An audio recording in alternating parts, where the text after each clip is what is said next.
So there's two kinds of grieving. First, there's the grieving that is saturated in hopelessness. It's the grieving where we just make things up because it makes us feel better, like my loved one is now an angel. No, those who grieve with no hope, there's a period at the end of that life.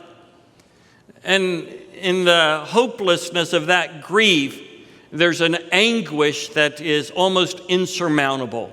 So people will try to find all kinds of ways to pacify that grieving. Sometimes they'll turn to alcohol or to illicit drugs or to multiple relationships. They'll find anything to try to fill the void and try to soothe the pain of separation from a child or a spouse or a parent or a friend. That hopelessness is overwhelming. It's like a chasm. It's like the Grand Canyon where there's just this echo. And when there's no echo, there's just utter silence.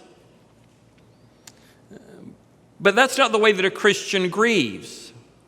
Although sometimes we might think that Christians shouldn't grieve. That's a misnomer. That's a misunderstanding of what the Bible teaches. Absolutely, Christians grieve.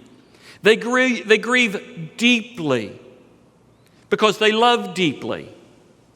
But notice that they don't grieve as those who have no hope. It doesn't mean that they don't cry.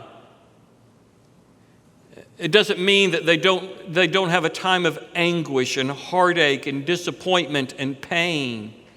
And sometimes that can go on for a lengthy period of time.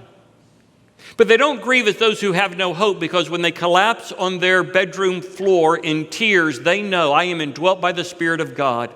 I have a Father in heaven who knows what it's like to watch his son die. I've got a church family that prays for me and cares for me, and I'm just a phone call away from being able to call someone and say, I really need your prayers, I really need your help. And they'll be there for me, they'll pray for me, they'll come to my home and sit with me. And so it's not that Christians don't grieve. They don't grieve like people who have no hope.